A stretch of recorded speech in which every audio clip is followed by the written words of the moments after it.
Hey everyone, welcome back to my Calculus 1 series.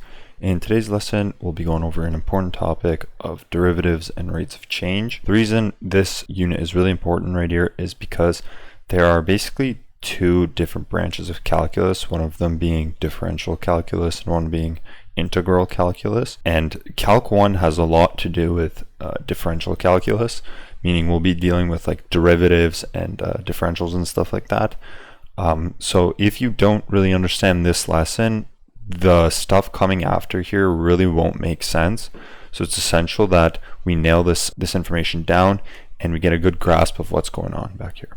So firstly, let's start by reviewing the definition of secant and tangent lines.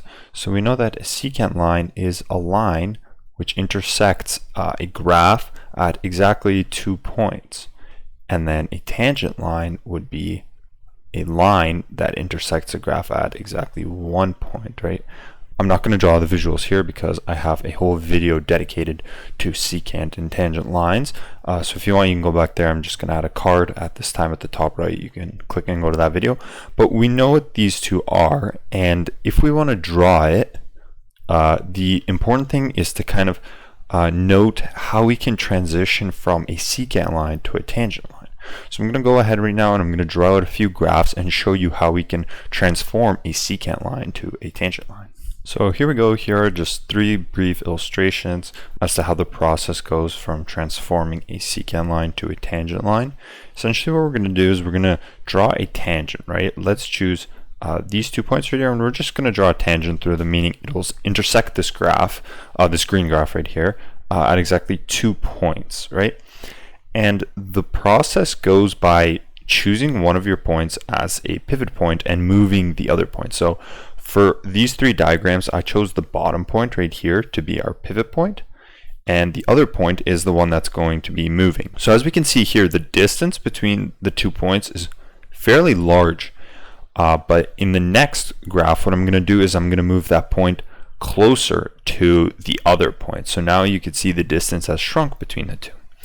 And I basically keep doing this process and I keep shrinking this interval between these 2 points until the interval gets so small that it's almost on that dot. And like I'm going to show you in the next graph right here, but essentially we want to get down to this point where we have this 1 point right here. So the distance between these 2 points is so small that it's just considered to be this 1 point. And that's what a tangent line is, right? This right here was a secant line, this was a secant line, this was a secant line because it intersected the graph at 2 points. But now that the distance is so small between the 2 points, it's considered a tangent line. Now let's also recall the slope formula, and we know that, m equals to y2 minus y1 over x2 minus x1. This is the slope formula between 2 given points like x1 and y1, y1, and another point x2 and y2, right? We can use this formula right here to find the slope between the 2 points. And essentially we can do the same thing here. So this can be rewritten as f of x because that's the y coordinate, but we'll say at x2 minus f at x1 over x2 minus x1. So this is an alternate way of writing it, basically using function notation form.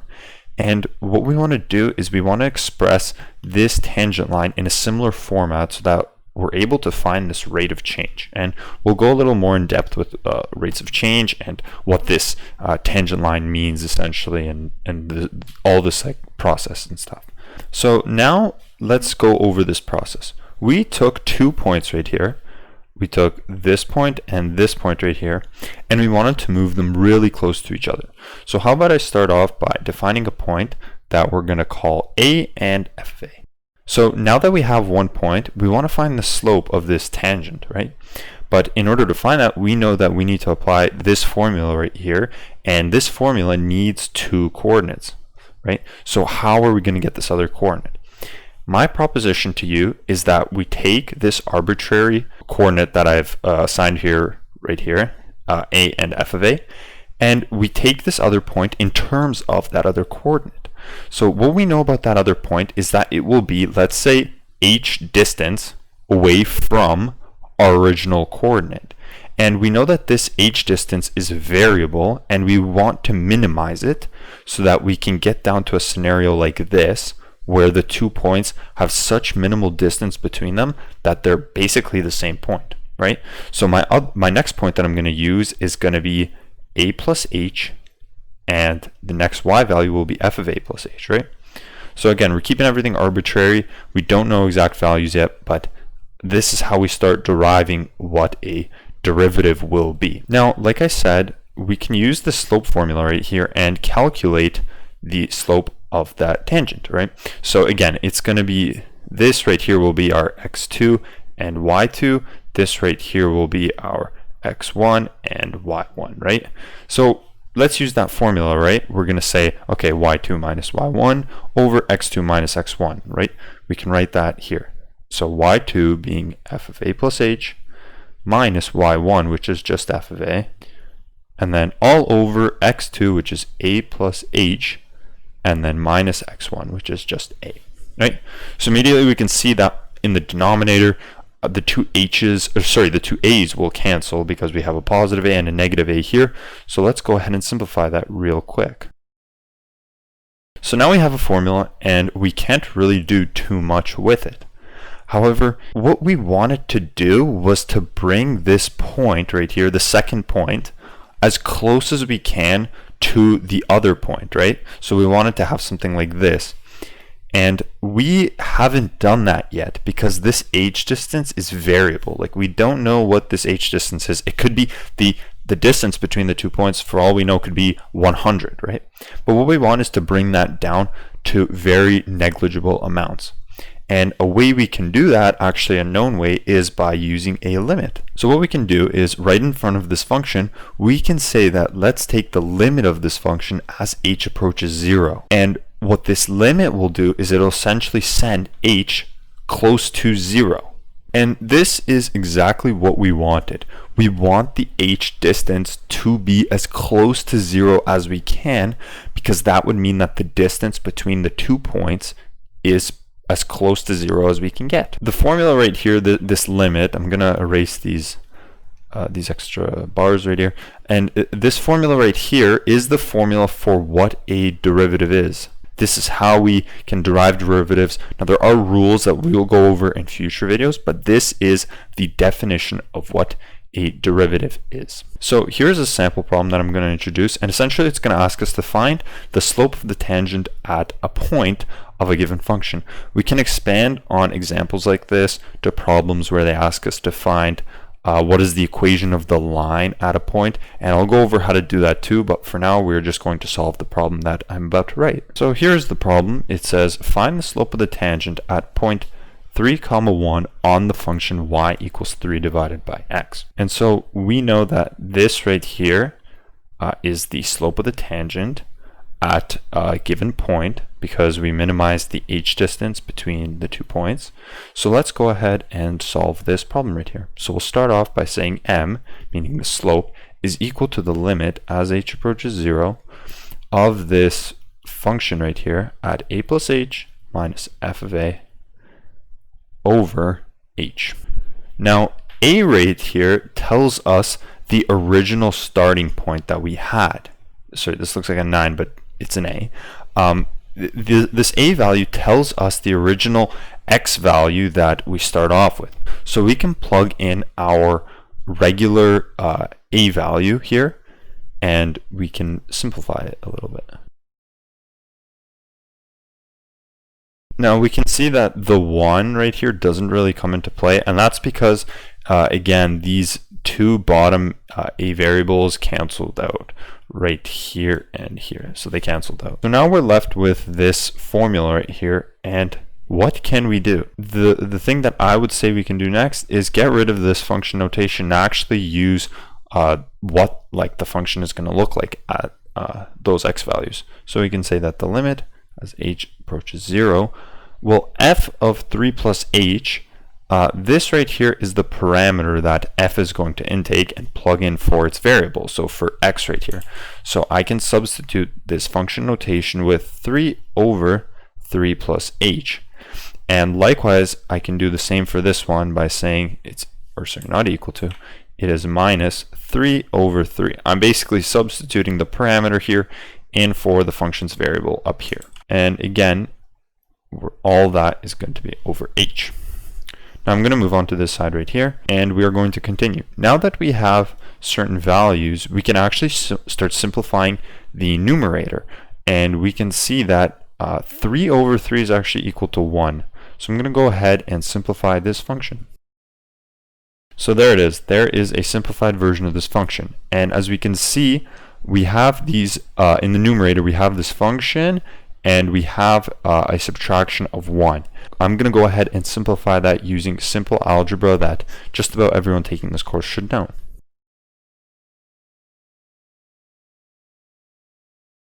There it is. This is the simplified version of the function, and now we can see that we have a common factor in the numerator and the denominator, and that's this h value.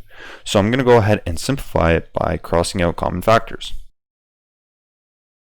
So now we have a very simple version of this function, and what we can do here is now we can plug in this h equals 0 value, because h equals 0 is now in the domain of the function. I forgot to mention that in the beginning we couldn't really plug in our h is equal to 0 here because of this division by 0 error where we have h in the denominator. So we kind of had to go ahead and simplify the function a little bit using these various algebraic manipulations.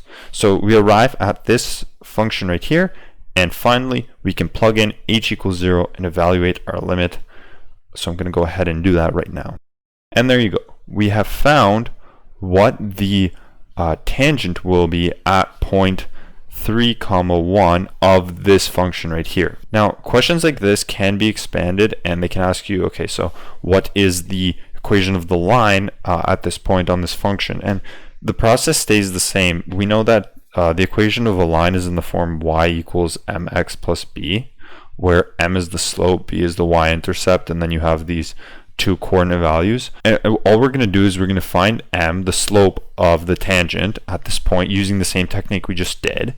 And then we are going to be given a y and an x from a point like this. So we can substitute y and x in and find the value of b. Now we can solve the same problem but using a different technique. And the technique that we're going to use next is actually the one that I would suggest using, just because it deals a little more with derivatives and you kind of get a sense for what they are. So I'm going to go ahead and show you that, but essentially it stays the same. Like the process is always going to be the same. We're going to find this limit, simplify it, and then find a value for it. The only difference for this technique is that I'm not going to plug in this 3 so early like I did right here and right here. I'm not going to plug that 3 in, and we're just going to stay with a variable there. We're just going to use x. So here we go. So here I am. I'm at the same step that I was before, and I'm currently here. So in this solution, I would plug in 3 and I would continue with the simplification, but I'm not going to do that. Like I said, I wanted to stay away from that, and we're going to act like this point right here doesn't exist, and we're going to find it for an arbitrary point, meaning any point. Okay, so we're going to say that this is f of x plus h now, and this is minus f of x, because we don't know the x value. We're going to find it for any x value. Okay, and now the simplification stays the same. We're going to simplify these function notations. So again, I have these two fractions on the top. I'm just going to use a bit of algebraic manipulation to solve this and get it into one fraction.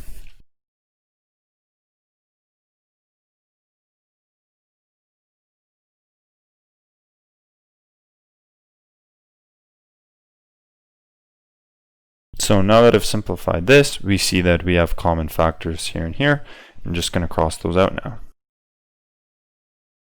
So again, I have simplified the function fully now. I've crossed out common factors. I've dealt with the two fractions in the numerator. And now I've come down to a fully simplified version where I can't do much more.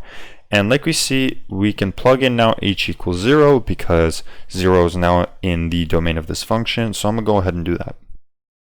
So now that I've plugged in h equals 0, we can get rid of the limit in the front, and we know that this value right here will equal to 0 because multiplication by 0 gives us 0. So we get minus 3 over x squared. And I'm going to tell you right now, but this is the derivative of the function. Like this is the derivative, not at a single point, this is the derivative at any point. So if we give it an x value right now, it will compute the derivative at that x value. So the question asked us to compute it at point 3, 1, right? The x value being 3. So now if we plug in 3 to this, we will get minus 3 over 3 squared, which gives us minus 1/3. And we can see that we've come to the same answer as we have over here. But I like this process a little better. It's a little more general, and you can kind of see visually like what the derivative is and go from there. So now I'm going to formally introduce a derivative, and essentially the derivative of a function at a number a right here is denoted as f prime of a. So this is not f to the power 1, this is a prime. Well, at least that's how we pronounce it. But once we start getting into higher order derivatives, we'll start seeing things like f like 10 of x, and this just means the 10th derivative, but we'll go over that in future videos. So the derivative at a is denoted as this f prime at a, and it essentially follows this formula right here, which I've showed you how we can derive that graphically. And there's no need to memorize this formula right here, because as you know, this is basically just the slope formula written in another way. This right here is y2, this right here is y1, and we know on the bottom that it would be x2 minus x1. However, those common terms cancel, so we're just left with h. But don't get confused by this formula. There's nothing different about it. This is just the regular slope formula. However, we're adding this limit as well, basically just making the distance between the 2 points as negligible as possible. And that's it. There's nothing to really be scared of for this formula. It's just it's just the slope formula essentially. And we can interpret these derivatives as the slope of the tangent at that given point A. Likewise, we can say that it is the rate of change at a given point. So there it is. And to go back to when we first started learning about tangents, when I said that we can't figure out the slope of the tangent anymore with that velocity question, I'm going to link the video in the top right. You can go check it out. But now we are equipped with a technique as to how we can find the slope of the tangent at a certain place, which kind of in terms of velocities, it translates to the instantaneous velocity at a point, because again, the instantaneous velocity at a point is specific to that one point. It's not between it's not a rate of change between two values, it's at a specific value, and we know that a tangent deals with specific single values and essentially the rate of change at that value. So that's it for today's video. Hopefully you guys enjoyed this little lesson on derivatives and rates of change. If it has helped you out with anything, please leave a like and comment as to what it's helped you in. Like usual, if you're new to the channel, please like, comment, and subscribe. It would be greatly appreciated. I would recommend you guys watch this video a couple times just to make sure that you kind of get the hang of what's going on and fully understand what a derivative is, because from here on out, we won't be really speaking about this low-level stuff anymore. We'll just be getting into the rules of stuff. So it's important to have this stuff down so that you know what's going on when we get into more complex stuff. Anyways, I will see you guys in another video.